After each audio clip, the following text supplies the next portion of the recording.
ਅੱਗੇ ਵਧਦੇ ਤੇ ਗੱਲ ਹੋਵੇਗੀ ਅੰਮ੍ਰਿਤਸਰ ਪਹੁੰਚੇ ਦਰਬਾਰ ਸਾਹਿਬ ਦੇ ਵਿੱਚ ਤੇ ਜਥੇਦਾਰ ਦੇ ਨਾਲ ਵੀ ਦੇਸ਼ ਦੇ ਗ੍ਰਹਿ ਮੰਤਰੀ ਨੇ ਮੁਲਾਕਾਤ ਕੀਤੀ। ਜਥੇਦਾਰ ਅਤੇ ਅਮਿਤ ਸ਼ਾਹ ਦੀ मीटिंग बड़ी खबर है। जथेदार दे नाल अमित शाह ने मीटिंग की है।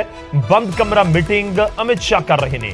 जथेदार दे नाल अमित शाह की बंद कमरा मीटिंग श्री अकाल तख्त साहब के जथेदार ज्ञानी हरप्रीत सिंह दे नाल मुलाकात लाजमी तौर पर इलैक्शन तो पहला ये मुलाकात के कई सियासी मायने कढ़े जा सकते हैं। हालांकि एक धार्मिक शख्सियत ने जथेदार साहब तो उन्होंने नाल मुलाकात ਜਿਹੜੇ ਵੱਡੇ ਸਿਆਸਤਦਾਨ ਜਾਂ ਹੋਰ ਜਿਹੜੀਆਂ ਸ਼ਖਸੀਅਤਾਂ ਪਹੁੰਚਦੀਆਂ ਨੇ ਉਹ ਵੀ ਮੁਲਾਕਾਤ ਕਰਨ ਦੇ ਲਈ ਪਹੁੰਚਦੀਆਂ ਨੇ, ਉਹਨਾਂ ਦੇ ਨਾਲ ਮੁਲਾਕਾਤ ਕਰਦੇ ਨੇ। ਪਰ ਇਹ ਮੁਲਾਕਾਤ ਦੀਆਂ ਤਸਵੀਰਾਂ ਅਸੀਂ ਤੁਹਾਨੂੰ ਜ਼ਰੂਰ ਦਿਖਾ ਰਹੇ ਹਾਂ ਜੋ ਬੰਦ ਕਮਰਾ ਮੁਲਾਕਾਤ ਹੋਈ ਹੈ। ਇਸ ਮੁਲਾਕਾਤ ਦੇ ਵਿੱਚ ਅਮਿਤ ਸ਼ਾਹ ਸਿਰ ਤੇ ਪੱਗ ਸਜਾਏ ਹੋਏ ਨਜ਼ਰ ਆ ਰਹੇ ਨੇ। ਜਦੋਂ ਦਰਬਾਰ ਸਾਹਿਬ ਪਹੁੰਚੇ ਸੀ ਕੁਝ ਇਸ ਅੰਦਾਜ਼ ਦੇ ਵਿੱਚ ਪੰਜਾਬ ਦੇ ਵਿੱਚ ਪਹੁੰਚੇ ਤਾਂ ਪੰਜਾਬੀ ਰੰਗ ਦੇ ਵਿੱਚ ਵੀ ਰੰਗੇ ਹੋਏ ਨਜ਼ਰ ਆਏ। ਸਿੱਧਾ ਲੈ ਕੇ ਚੱਲਦੇ ਹਾਂ ਤੁਹਾਨੂੰ ਅੰਮ੍ਰਿਤਸਰ। ਸਾਡੇ ਸਹਿਯੋਗੀ ਇਸ ਸਮੇਂ ਸਾਡੇ ਨਾਲ ਜੁੜ ਰਹੇ ਨੇ ਰਾਜੀਵ ਸ਼ਰਮਾ। ਰਾਜੀਵ, ਕੀ ਕੁਝ ਜਾਣਕਾਰੀ ਇਸ ਸਮੇਂ ਤੁਹਾਡੇ ਕੋਲ ਇਸ ਮੁਲਾਕਾਤ ਨੂੰ ਲੈ ਕੇ? जी हाँ बिल्कुल, ये जो अमित शाह वालों रैली की गई और रैली के भी उन्होंने कहा कि वह गुरु घर के जाके नतमस्तक होणगे। तो जिदा ही हरमंदर साहब वालों मत्था टेकिया गया उस तो बाद अकाल तख्त साहब के जथेदार ज्ञानी हरप्रीत सिंह के नाल उन्हों की जो अकाल तख्त साहब सकत्रेत है उत्थे मुलाकात चल रही है, हुण भी जारी है। और ये भी जानकारी मिली है कि वह अकाल तख्त साहब के जथेदार के नाल ही प्रशादा भी छकणगे। दूसरे पासे मैं इस वेले भरावां दे ढाबे के बाहर हाँ जिथे कि सुरक्षा के प्रबंध किए गए हैं और कहा जा रहा है कि अमित शाह वालों इत्थे जो है बीजेपी के जिहड़े आगू ने उन्होंने नाल रोटी खाधी जाएगी। तो जेकर असीं सियासी तौर पर इस मुलाकात को देखिए तो इसके कई मायने जिहड़े ने कड्डे जा भी रहे हैं और कड्डने लाजमी भी ने, क्योंकि एक पासे पंजाब दे विच चोणां सिर ते ने और चुनावी दौरा है। बिल्कुल, मैं राजीव खास तौर पे इस मीटिंग और तस्वीर ਜਿਹੜੀ ਅਸੀਂ ਆਪਣੇ ਦਰਸ਼ਕਾਂ ਨੂੰ ਵੀ ਦਿਖਾ ਰਹੇ ਹਾਂ ਕੌਣ ਕੌਣ ਉੱਥੇ ਮੌਜੂਦ ਹੈ। ਤਸਵੀਰ ਦੇ ਵਿੱਚ ਬਹੁਤ ਸਾਰੀਆਂ ਸ਼ਖਸੀਅਤਾਂ ਨਜ਼ਰ ਆ ਰਹੀਆਂ ਨੇ, ਕੇਂਦਰੀ ਮੰਤਰੀ ਨਜ਼ਰ ਆ ਰਹੇ ਨੇ, ਤਰੁਣ ਚੁੱਗ ਬੈਠੇ ਹੋਏ ਨੇ, ਮਨਜਿੰਦਰ ਸਿਰਸਾ ਨਜ਼ਰ ਆ ਰਹੇ ਨੇ। ਇਸ ਮੀਟਿੰਗ ਨੂੰ ਲੈ ਕੇ ਤੁਹਾਡੇ ਕੋਲ ਕੀ ਕੁਝ ਜਾਣਕਾਰੀ ਹੈ? जी हाँ बिल्कुल, जितों तक मीटिंग की गल है तो ਜਿਹੜੇ ਤੁਸੀਂ ਚਿਹਰਿਆਂ ਦਾ ਨਾਮ ਲਿਆ ਉਸ ਦੇ ਵਿੱਚ ਸਭ ਤੋਂ ਵੱਧ ਚਰਚਾ ਦਾ ਜਿਹੜਾ ਵਿਸ਼ਾ ਰਹਿਣ ਵਾਲਾ ਚਿਹਰਾ ਮਨਜਿੰਦਰ ਸਿੰਘ ਸਿਰਸਾ, ਜੋ ਕਿ ਜਦੋਂ ਉਹਨਾਂ ਨੇ ਭਾਜਪਾ ਜੁਆਇਨ ਕੀਤੀ ਸੀ ਤਾਂ ਅਕਾਲ ਤਖਤ ਸਾਹਿਬ ਦੇ ਜਥੇਦਾਰ ਵੱਲੋਂ ਬਹੁਤ ਵੱਡੀ ਟਿੱਪਣੀ ਉਹਨਾਂ ਦੇ ਖਿਲਾਫ ਕੀਤੀ ਗਈ ਸੀ। ਇੱਥੋਂ ਤੱਕ ਕਿ ਘਰ ਦਾ ਭੇਤੀ ਲੰਕਾ ਢਾਉਣ ਵਰਗੀਆਂ ਜਿਹੜੀਆਂ ਲਾਈਨਾਂ ਨੇ ਉਸ ਦਾ ਵੀ ਇਸਤੇਮਾਲ ਕੀਤਾ ਗਿਆ ਸੀ, ਜਿਸ ਦਾ ਬਾਅਦ ਦੇ ਵਿੱਚ ਇੱਕ ਬਹੁਤ ਅਸੀਂ ਕਹਿ ਸਕਦੇ ਕਿ ਸਿਆਸੀ ਤੌਰ ਤੇ ਉਸ ਦੀ ਇੱਕ ਵੱਡੀ ਚਰਚਾ ਵੀ ਹੋਈ ਸੀ ਔਰ ਬਿਆਨਬਾਜ਼ੀਆਂ ਦਾ ਵੀ ਦੌਰ ਸ਼ੁਰੂ ਹੋਇਆ ਸੀ। ਤਾਂ ਮਨਜਿੰਦਰ ਸਿਰਸਾ ਇਸ ਮੁਲਾਕਾਤ ਦੇ ਵਿੱਚ ਇੱਕ ਅਹਿਮ कड़ी मन्ने जा रहे हैं, क्योंकि वह जो अकाली दल सी या जो दिल्ली गुरुद्वारा मैनेजमेंट कमेटी के प्रधान सी तो उस वेले अकाल तख्त साहब के जथेदार के नाल लगातार संपर्क के रहे हैं। तो अकाल तख्त साहब के जथेदार ने उस वेले भी जिक्र किया कि उन्होंने मनजिंदर सिरसा को बहुत इस बारे समझाने की कोशिश की कि वह बीजेपी के ना जान। पर अज जी मुलाकात हो रही है और उस मनजिंदर सिरसा उचेचे तौर पर दिल्ली तो, क्योंकि दिल्ली की जेकर असीं गल करिए तो पंजाब दीयां चोणां ने उस मनजिंदर सिरसा की जी एंट्री अज की जी रैली अमृतसर के होंगी है उस भी स्टेज के उपर मनजिंदर सिरसा नज़र आते हैं। तो सियासी तौर पर इस मुलाकात के कई मायने जोड़े ने कड्डे जा रहे हैं और इसके उपर क्योंकि जेकर मनजिंदर सिरसा भी उस मुलाकात के शामिल ने तो उन्होंने भूमिका के उपर भी लाजमी तौर पर जिहड़ियां सियासी पार्टियां ने पंजाब दीयां वो सवाल जरूर खड़े करनगियां। पर इस वेले जिहड़ी मुलाकात की जा रही है इस दे बारे कोई भी जानकारी ना तो पहला तो मीडिया नूं दित्ती गई सी और ना ही पर इत्थे ये जरूर समझण वाली गल है कि इस बारे अकाल तख्त साहिब के जथेदार को पहला तो जानकारी सी, क्योंकि आम तौर पर अकाल तख्त साहिब के जिहड़े जथेदार ने ज्ञानी हरप्रीत सिंह वो हर रोज़ अमृतसर के मौजूद नहीं रहिंदे। तां इस बारे उन्होंने पहला तो सूचित किया गया सी कि अमित शाह पंजाब के दौरे ते ने और शाम वेले वो हरमंदर साहब नतमस्तक होणगे। तां हो सकता कि अकाल तख्त साहिब के जथेदार उन्हां दा इंतजार कर रहे सी और जिद्दां ही वो मत्था टेकण तो बाद बाहर निकलते हैं तो सीधा अकाल तख्त साहिब का जो सकत्रेत है जिथे आम तौर पर अकाल तख्त साहब के जथेदार बैठते हैं उन्होंने ऑफिस भी है उत्थे ही पंज सिंह साहिबाना दी जिहड़ियां मीटिंगां ने वो भी होंदियां ने। तो उस थां ते इस वेले तमाम जिहड़े बीजेपी के वड्डे आगू ने और खास तौर पर अमित शाह अकाल तख्त के जथेदार ज्ञानी हरप्रीत सिंह के नाल मुलाकात कर रहे हैं। और इस मुलाकात तो बाद की मीडिया के नाल अमित शाह या फिर जथेदार या होर बीजेपी के जिहड़े आगू ने कि वो कोई गलबात करते हैं, हालांकि इसकी भी संभावना बहुत घट है। पर इस मुलाकात नूं पंजाब की सियासत और पंजाब दीयां चोणां दे नाल जेकर जोड़ के देखिया जाए तो इसके बहुत सारे सियासी मायने निकलने लाजमी ने। जी गौरव। ਤੇ ਕੋਈ ਇਸ ਮੁਲਾਕਾਤ ਦੇ ਬਾਰੇ ਅਜੇ ਤੱਕ ਕਿਸੇ ਤਰ੍ਹਾਂ ਦੀ ਕੋਈ ਟਿੱਪਣੀ ਕੋਈ ਐਸਜੀਪੀਸੀ ਦੇ ਵੱਲੋਂ ਜਾਂ ਫਿਰ ਅਕਾਲ ਤਖਤ ਸਾਹਿਬ ਦੇ ਵੱਲੋਂ ਜਾਂ ਫਿਰ ਇਸ ਨੂੰ ਇੱਕ ਸ਼ਿਸ਼ਟਾਚਾਰ ਮੁਲਾਕਾਤ ਸਮਝਿਆ ਜਾਵੇ, ਕਿਉਂਕਿ ਮੁਲਾਕਾਤ ਹੋਣਾ ਦੇਸ਼ ਦੇ ਗ੍ਰਹਿ ਮੰਤਰੀ ਦੀ ਔਰ ਬੀਜੇਪੀ ਦੇ ਇੱਕ ਬਹੁਤ ਵੱਡੇ ਚਿਹਰੇ ਦੀ, ਜਾਂ ਕਹੀਏ ਕਿ ਦੇਸ਼ ਦੀ ਸਿਆਸਤ 'ਚ ਬੀਜੇਪੀ ਦੇ ਜੇ ਦੋ ਵੱਡੇ ਚਿਹਰੇ ਨੇ, ਇੱਕ ਪ੍ਰਧਾਨ ਮੰਤਰੀ ਤੇ ਦੂਜੇ ਗ੍ਰਹਿ ਮੰਤਰੀ ਨੇ, ਤੇ ਉਹਨਾਂ ਦੀ ਮੁਲਾਕਾਤ ਹੋਣਾ ਜਥੇਦਾਰ ਸਾਹਿਬ ਦੇ ਨਾਲ ਉਹ ਕਈ ਤਰ੍ਹਾਂ ਦੇ ਜਿਹੜੇ ਜ਼ਰੂਰ ਕਿਆਸ ਲਗਾਏ ਜਾਂਦੇ ਨੇ ਉਸ ਦੇ ਨਾਲ, ਜਾਂ ਲਗਾਏ ਜਾ ਸਕਦੇ ਨੇ, ਖਾਸ ਤੌਰ ਤੇ ਜਦੋਂ 5-6 ਦਿਨਾਂ ਬਾਅਦ ਪੰਜਾਬ ਦੇ ਵਿੱਚ ਇਲੈਕਸ਼ਨ ਹੋਣ। ਪਰ ਇੱਥੇ ਇੱਕ ਹੋਰ ਚੀਜ਼ ਹੈ, ਕਿਉਂਕਿ ਜਦੋਂ ਵੀ ਦੇਸ਼ ਦਾ ਗ੍ਰਹਿ ਮੰਤਰੀ ਜਾਂ ਦੇਸ਼ ਦਾ ਪ੍ਰਧਾਨ ਮੰਤਰੀ ਕਿਸੇ ਧਾਰਮਿਕ ਸਥਾਨ ਤੇ ਪਹੁੰਚਦਾ ਤਾਂ ਕਿਸੇ ਵੀ ਧਰਮ ਦੇ ਨਾਲ ਜਿਹੜੀ ਜੁੜੀ ਸੰਸਥਾ ਜਾਂ ਉਸਦੇ ਜਿਹੜੀ ਨੁਮਾਇੰਦਗੀ ਕਰਨ ਵਾਲੇ ਲੋਕ ਨੇ ਤਾਂ ਉਹ ਅਕਸਰ ਵੱਡੀਆਂ ਸ਼ਖਸੀਅਤਾਂ ਦੇ ਨਾਲ ਮੁਲਾਕਾਤ ਕਰਕੇ ਆਪਣੀ ਜਿਹੜੀ ਸਮਾਜ ਨੂੰ ਜਾਂ ਆਪਣੇ ਧਰਮ ਦੇ ਨਾਲ ਸੰਬੰਧਿਤ ਜਿਹੜੀਆਂ ਮੁਸ਼ਕਿਲਾਂ ਦਰਪੇਸ਼ ਮੁਸ਼ਕਿਲਾਂ ਉਹਨਾਂ ਨੂੰ ਪੇਸ਼ ਆਉਂਦੀਆਂ ਨੇ ਤਾਂ ਉਹਨਾਂ ਦੇ ਹੱਲ ਦੇ ਲਈ ਮੈਮੋਰੰਡਮ ਦਿੱਤੇ ਜਾਂਦੇ ਨੇ, ਮੰਗ ਪੱਤਰ ਦਿੱਤੇ ਜਾਂਦੇ ਨੇ। ਤਾਂ ਹੋ ਸਕਦਾ ਕਿ ਅਕਾਲ ਤਖਤ ਸਾਹਿਬ ਦੇ ਜਥੇਦਾਰ ਵੱਲੋਂ ਵੀ ਕੇਂਦਰ ਸਰਕਾਰ ਦੇ ਅੱਗੇ ਕੋਈ ਐਸੀ ਮੰਗ ਰੱਖੀ ਜਾਵੇ, ਪਰ ਇਸ ਦੀ ਜਾਣਕਾਰੀ ਕੋਈ ਪਹਿਲਾਂ ਤੋਂ ਨਹੀਂ ਦਿੱਤੀ ਗਈ। ਉਸ ਤੋਂ ਬਾਅਦ ਹੋ ਸਕਦਾ, ਕਿਉਂਕਿ ਭਾਵੇਂ ਉਹ ਬੰਦੀ ਸਿੱਖਾਂ ਦੀ ਗੱਲ ਹੈ ਜਾਂ ਹੋਰ ਕਈ ਐਸੇ ਸਿੱਖ ਕੈਦੀ ਨੇ ਜਿਹੜੇ ਆਪਣੀਆਂ ਸਜ਼ਾਵਾਂ ਪੂਰੀਆਂ ਕਰ ਚੁੱਕੇ ਨੇ, ਤਾਂ ਉਹ ਵੀ ਇੱਕ ਵੱਡਾ ਮੁੱਦਾ ਹੈ ਪੂਰੇ ਸਿੱਖ ਪੰਥ ਦੇ ਲਈ। ਤਾਂ ਹੋ ਸਕਦਾ ਹੈ ਉਸ ਨੂੰ ਲੈ ਕੇ ਕੋਈ ਵਿਚਾਰ ਚਰਚਾ ਹੋਵੇ। ਤਾਂ ਬਹੁਤ ਸਾਰੀਆਂ ਐਸੀਆਂ ਗੱਲਾਂ ਨੇ ਜਿਨ੍ਹਾਂ ਬਾਰੇ ਅੱਜ ਚਰਚਾ ਹੋ ਸਕਦੀ ਹੈ। ਪਰ ਜਿੱਥੋਂ ਤੱਕ ਪੰਜਾਬ ਦੇ ਵਿੱਚ ਚੋਣਾਂ ਦਾ ਸਵਾਲ ਹੈ ਤਾਂ ਇੱਕ ਚੁਣਾਵੀ ਦੌਰੇ ਦੇ ਦੌਰਾਨ ਅਮਿਤ ਸ਼ਾਹ ਅੰਮ੍ਰਿਤਸਰ ਆਉਂਦੇ ਨੇ ਔਰ ਉਸ ਦੌਰਾਨ ਇਹ ਮੁਲਾਕਾਤ ਜਿਹੜੀ ਹੈ ਹੁੰਦੀ ਹੈ। ਇਸ ਕਰਕੇ ਇਸ ਦੇ ਬਹੁਤ ਸਾਰੇ ਹੋਰ ਵੀ ਜਿਹੜੇ ਅਸੀਂ ਕਹਿ ਸਕਦੇ ਕਿ ਪੋਲੀਟੀਕਲ ਐਂਗਲ ਤੋਂ ਜੇਕਰ ਦੇਖਿਆ ਜਾਵੇ ਤਾਂ ਬਹੁਤ ਸਾਰੀਆਂ ਚੀਜ਼ਾਂ ਜਿਹੜੀਆਂ ਉਸ ਬਾਰੇ ਸੋਚਿਆ ਜਾ ਰਿਹਾ। ਪਰ ਕਿਤੇ ਨਾ ਕਿਤੇ ਕਿਉਂਕਿ ਇਹ ਇੱਕ ਅਗਲਾ ਜਵਾਬ ਹੋ ਸਕਦਾ ਅਕਾਲ ਤਖਤ ਸਾਹਿਬ ਦੇ ਜਥੇਦਾਰ ਜਾਂ ਸ਼੍ਰੋਮਣੀ ਗੁਰਦੁਆਰਾ ਪ੍ਰਬੰਧਕ ਕਮੇਟੀ ਦਾ ਕਿ ਉਹਨਾਂ ਨੇ ਅਮਿਤ ਸ਼ਾਹ ਦੇ ਨਾਲ ਮੁਲਾਕਾਤ ਇਸ ਲਈ ਕੀਤੀ ਕਿਉਂਕਿ ਬਹੁਤ ਸਾਰੀਆਂ ਐਸੀਆਂ ਸਿੱਖਾਂ ਦੀਆਂ ਮੰਗਾਂ ਨੇ ਜੋ ਕੇਂਦਰ ਸਰਕਾਰ ਤੱਕ ਪਹੁੰਚਾਉਣੀਆਂ ਜ਼ਰੂਰੀ ਸੀ। ਕਿਉਂਕਿ ਪਹਿਲਾਂ ਅਕਾਲੀ ਦਲ ਬੀਜੇਪੀ ਦਾ ਭਾਈਵਾਲ ਸੀ, ਕੇਂਦਰ ਦੇ ਵਿੱਚ ਹਰਸਿਮਰਤ ਕੌਰ ਬਾਦਲ ਕੇਂਦਰੀ ਮੰਤਰੀ ਸੀ, ਤਾਂ ਉਸ ਵੇਲੇ ਇਹ ਕਿਹਾ ਜਾਂਦਾ ਸੀ ਕਿ ਸਾਡੀ ਨੁਮਾਇੰਦਗੀ ਜਿਹੜੀ ਹੈ ਅਕਾਲੀ ਦਲ ਦੀ ਉਹ ਹਰਸਿਮਰਤ ਕੌਰ ਬਾਦਲ ਜਾਂ ਅਕਾਲੀ ਦਲ ਦਿੱਲੀ ਦੇ ਵਿੱਚ ਕਰਦਾ ਹੈ। ਪਰ ਹੁਣ ਅਕਾਲੀ ਦਲ ਤੇ ਬੀਜੇਪੀ ਵੱਖ ਹੋ ਕੇ ਪਹਿਲੀ ਵਾਰ ਚੋਣਾਂ ਲੜ ਰਹੇ ਨੇ ਤਾਂ ਕਿਤੇ ਨਾ ਕਿਤੇ ਇੱਕ ਅਸੀਂ ਕਹਿ ਸਕਦੇ ਕਿ ਉਹਨਾਂ ਦੇ ਕੋਲ ਇੱਕ ਮੌਕਾ ਸੀ ਕਿ ਪੰਜਾਬ ਔਰ ਖਾਸ ਤੌਰ ਤੇ ਸਿੱਖ ਧਰਮ ਦੇ ਨਾਲ ਜਾਂ ਸਿੱਖ ਪੰਥ ਦੇ ਨਾਲ ਸੰਬੰਧਿਤ ਜਿਹੜੀਆਂ ਮੁਸ਼ਕਲਾਂ ਨੇ ਉਹ ਕਿਤੇ ਨਾ ਕਿਤੇ ਕੇਂਦਰ ਸਰਕਾਰ ਤੱਕ ਪਹੁੰਚਾਈਆਂ ਜਾਣ। ਤਾਂ ਇਸ ਕਰਕੇ ਵੀ ਇਹ ਜਿਹੜੀ ਮੁਲਾਕਾਤ ਹੈ ਉਹ ਕਾਫੀ ਮਹੱਤਵਪੂਰਨ ਮੰਨੀ ਜਾ ਰਹੀ ਹੈ। ਤਾਂ ਕਾਫੀ ਦੇਰ ਤੋਂ ਉਹ ਬੰਦ ਕਮਰਾ ਜਿਹੜੀ ਮੀਟਿੰਗ ਹੈ ਉਹ ਜਾਰੀ ਹੈ। ਉਸ ਮੀਟਿੰਗ ਤੋਂ ਬਾਅਦ ਜਿਸ ਤਰ੍ਹਾਂ ਮੈਂ ਪਹਿਲਾਂ ਵੀ ਕਿਹਾ ਕਿ ਹੋ ਸਕਦਾ ਕੋਈ ਜਾਣਕਾਰੀ ਸਾਂਝੀ ਕੀਤੀ ਜਾਵੇ ਜਿਹਦੀਆਂ ਸੰਭਾਵਨਾਵਾਂ ਘੱਟ ਨੇ। ਪਰ ਇਸ ਮੀਟਿੰਗ ਦੇ ਉੱਪਰ ਇਸ ਵੇਲੇ ਸਾਰਿਆਂ ਦੀ ਨਜ਼ਰ ਬਣੀ ਹੋਈ ਹੈ ਔਰ ਕੱਲ ਸਵੇਰ ਨੂੰ ਸਿਆਸੀ ਪਾਰਟੀਆਂ ਦੇ ਵੀ ਇਸ ਤੇ ਬਿਆਨ ਜਿਹੜੇ ਆਉਣੇ ਉਹ ਲਾਜ਼ਮੀ ਨੇ। ਤਾਂ ਸਿਆਸੀ ਮੁੱਦਾ ਵੀ ਇਹ ਮੁਲਾਕਾਤ ਜਿਹੜੀ ਹੈ ਆਉਣ ਵਾਲੇ ਦਿਨਾਂ ਦੇ ਵਿੱਚ ਬਣ ਸਕਦੀ ਹੈ। ਜੀ ਗੌਰਵ, ਠੀਕ ਹੈ, ਤੁਸੀਂ ਨਜ਼ਰ ਬਣਾਏ ਰੱਖੋ ਕਿ ਮੀਟਿੰਗ ਦੇ ਵਿੱਚ ਕੀ ਕੁਝ ਹੁੰਦਾ, ਉਸ ਦੀ ਕਿੰਨੀ ਕੁ ਜਾਣਕਾਰੀ ਮਿਲਦੀ ਹੈ ਜਾਂ ਬਾਹਰ ਆ ਕੇ ਆਗੂ ਕੋਈ ਬੋਲਦੇ ਨੇ ਨਹੀਂ ਬੋਲਦੇ, ਜਥੇਦਾਰ ਸਾਹਿਬ ਦੇ ਵੱਲੋਂ ਕੋਈ ਬਿਆਨ ਦਿੱਤਾ ਜਾਂਦਾ ਨਹੀਂ ਦਿੱਤਾ ਜਾਂਦਾ। ਪਰ ਪੰਜਾਬ ਦੀਆਂ ਨਜ਼ਰਾਂ ਇਸ ਦੇ ਉੱਤੇ ਜ਼ਰੂਰ ਹੋਣਗੀਆਂ ਕਿ ਕੋਈ ਸਮੀਕਰਨ ਬਣ ਰਹੇ ਨੇ ਜਾਂ ਜਥੇਦਾਰ ਸਾਹਿਬ ਦੇ ਨਾਲ ਇਸ ਨੂੰ ਇੱਕ ਸਿਰਫ ਸ਼ਿਸ਼ਟਾਚਾਰ ਮੁਲਾਕਾਤ ਸਮਝਿਆ ਜਾਵੇ ਕਿ ਦੇਸ਼ ਦੇ ਗ੍ਰਹਿ ਮੰਤਰੀ ਉੱਥੇ ਪਹੁੰਚੇ ਨੇ ਔਰ ਇੱਕ ਵੱਡੇ ਅਹੁਦੇ ਉੱਤੇ ਨੇ, ਪੂਰੇ ਦੇਸ਼ ਦੇ ਗ੍ਰਹਿ ਮੰਤਰੀ ਨੇ ਅਮਿਤ ਸ਼ਾਹ, ਬੀਜੇਪੀ ਦੇ ਵੱਡੇ ਆਗੂ ਨੇ ਔਰ ਦਰਬਾਰ ਸਾਹਿਬ ਦੇ ਵਿੱਚ ਨਤਮਸਤਕ ਹੋਏ, ਅਕਾਲ ਤਖਤ ਸਾਹਿਬ ਦੇ ਉੱਤੇ ਜਾ ਕੇ ਨਤਮਸਤਕ ਹੋਏ ਤੇ ਫਿਰ ਜਥੇਦਾਰ ਨਾਲ ਵੀ ਮੁਲਾਕਾਤ ਕੀਤੀ, ਜਥੇਦਾਰ ਸਾਹਿਬ ਦੇ ਨਾਲ ਵੀ ਇੱਕ ਮੁਲਾਕਾਤ ਕੀਤੀ।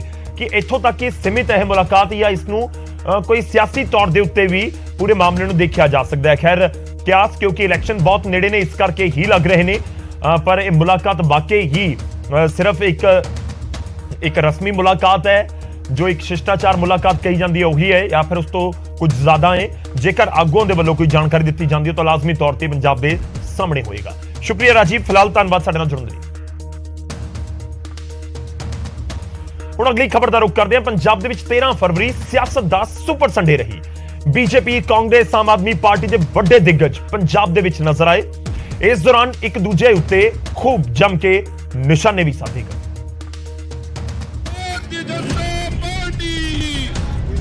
ਰਣਜੀਤ ਸਿੰਘ ਜੀ ਚੰਨੀ ਮੁੱਖ ਮੰਤਰੀ ਪੰਜਾਬ।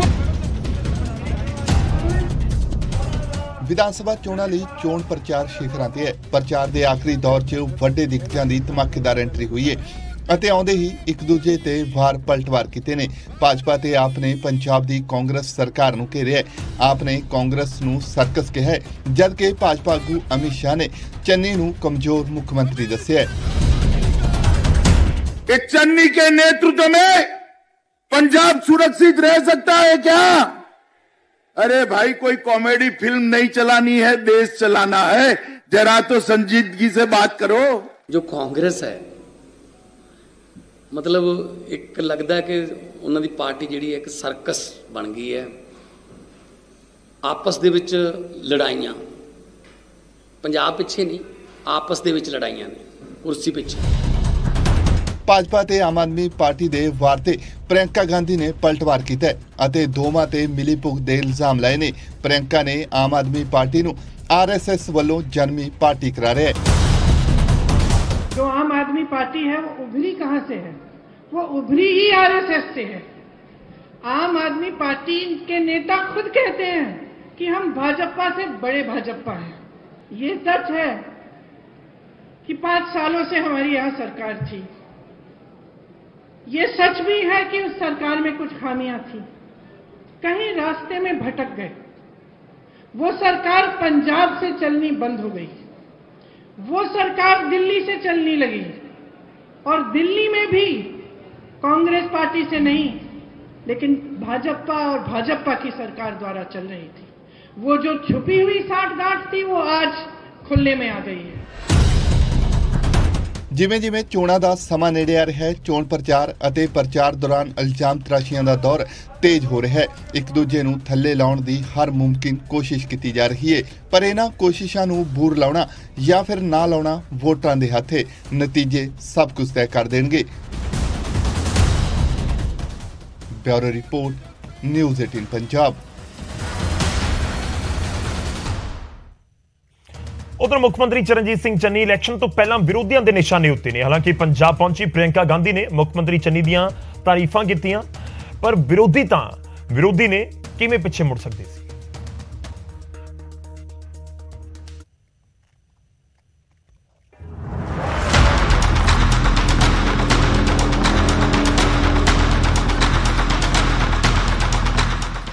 100 ਤੋਂ ਵੱਧ ਦਿਨਾਂ ਲਈ ਪੰਜਾਬ ਦੇ ਮੁੱਖ ਮੰਤਰੀ ਬਣੇ ਚਰਨਜੀਤ ਸਿੰਘ ਚੰਨੀ ਖਿਲਾਫ ਵਿਰੋਧੀਆਂ ਦਾ ਪਾਰਾ ਵੀ 100 ਤੋਂ ਉੱਪਰ ਚੱਲ ਰਿਹਾ ਹੈ।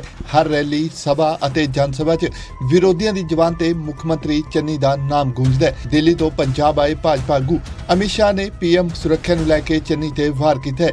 ਅਮਿਤ ਸ਼ਾਹ ਨੇ ਕਿਹਾ ਹੈ ਕਿ ਜਿਹੜਾ ਮੁੱਖ ਮੰਤਰੀ ਪ੍ਰਧਾਨ ਮੰਤਰੀ ਨੂੰ ਸੁਰੱਖਿਅਤ ਨਹੀਂ ਰੱਖ ਸਕਦਾ, ਉਹ ਪੰਜਾਬ ਨੂੰ ਕਿਵੇਂ ਸੁਰੱਖਿਅਤ ਰੱਖੇਗਾ।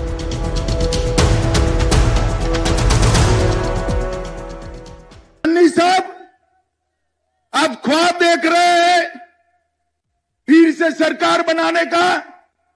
अरे लुधियाना वालों, जो आदमी देश का प्रधानमंत्री पंजाब में आए उसका रूट सुरक्षित नहीं रख सकता, वो पंजाब को सुरक्षित रख सकता है क्या? चन्नी जी, आपको 1 सेकंड भी यहां पर शासन करने का अधिकार नहीं है।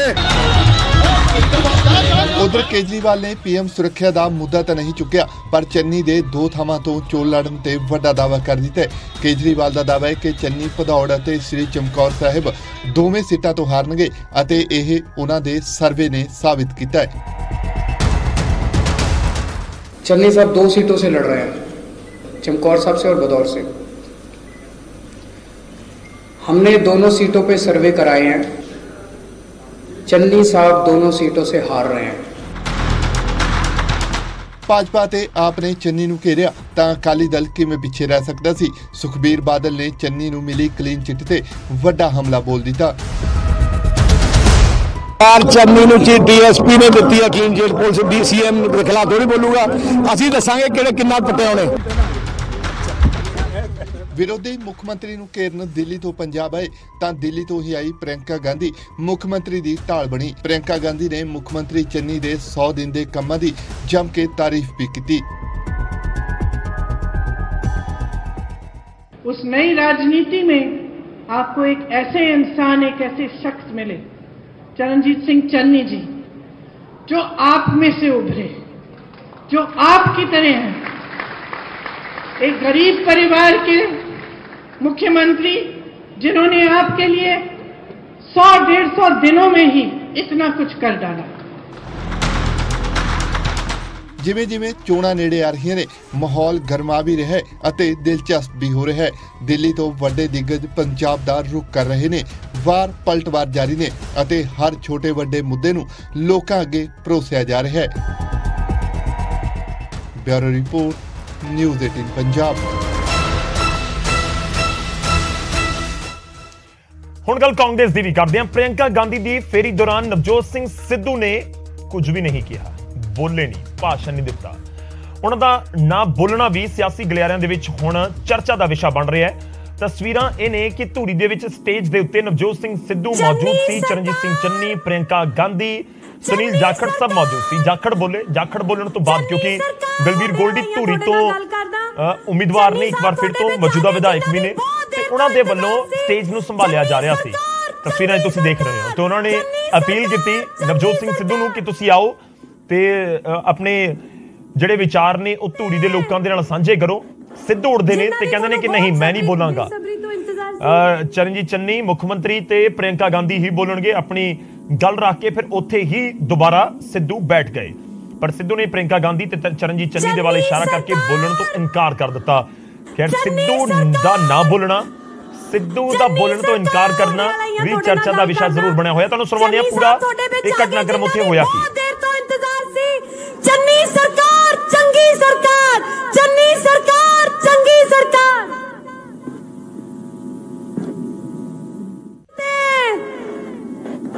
ਜਿਨ੍ਹਾਂ ਦੀ ਤੁਹਾਨੂੰ ਬਹੁਤ ਬੇਸਬਰੀ ਤੋਂ ਇੰਤਜ਼ਾਰ ਸੀ,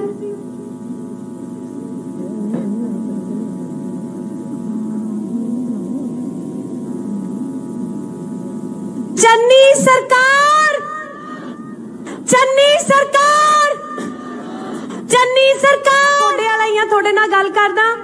ਚੰਨੀ ਸਾਹਿਬ ਤੁਹਾਡੇ ਵਿੱਚ ਆ ਗਏ।